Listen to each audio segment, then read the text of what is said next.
ಉಳಿಸಲು ನೆತ್ತರವನ್ನೇ ಹರಿಸಿದರು.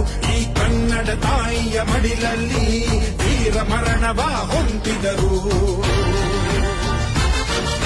ನೆಲ ಜಲ ರಕ್ಷಣೆ ಕಾಯಕತೆ ಹಗಲಿರುಳೆನ್ನದೆ ಶ್ರಮಿಸಿದರು.